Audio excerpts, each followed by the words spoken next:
انسان کے حافظے میں کمزوری کی بنیادی وجہ کیا ہے؟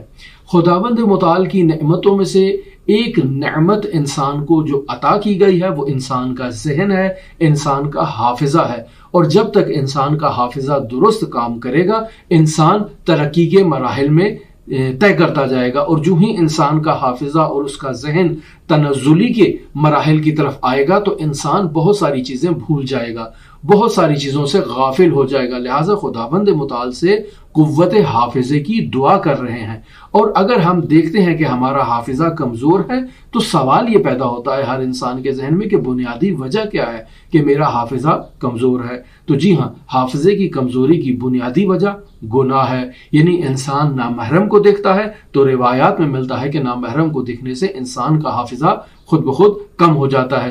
جب کسی شخص نے کسی دانش مند سے جا کر یہ سوال کیا کہ میرا حافظہ کمزور ہے، آپ مجھے کوئی ایسا راستہ بتائیں کہ میں حافظے کی تندی میں اور تیزی میں واپس اس حالت میں آ جاؤں اور میرا حافظہ دوبارہ بحال ہو جائے، تو اس دانشمند نے اس سے کہا کہ تم گناہ نہ کرو۔ کیوں؟ چونکہ علم ایک فضیلت اور ایک برتری کا نام ہے جو خداوند متعال گناہگار شخص کو عطا نہیں کرتا۔ بس حافظے کی تقویت کے لیے انسان کو سب سے پہلا کام کیا کرنا چاہیے؟ وہ یہ ہے کہ گناہ سے دوری اختیار کرے، اور پھر دوسرا کام کیا ہے؟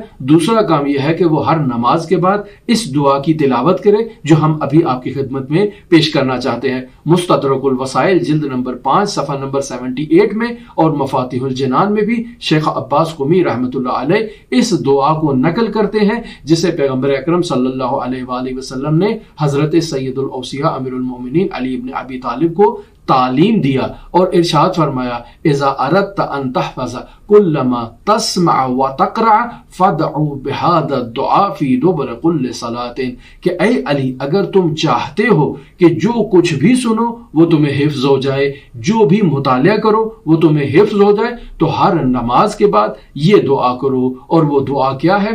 سبحان من لا يعتدي على اہل مملکته، سبحان من لا يأخذ اہل الارض بالوان العذاب، سبحان الرؤوف الرحیم، اللہم اجعل لی فی قلبی نورا وبصرا وفہما وعلما انک علی کل شیء قدیر۔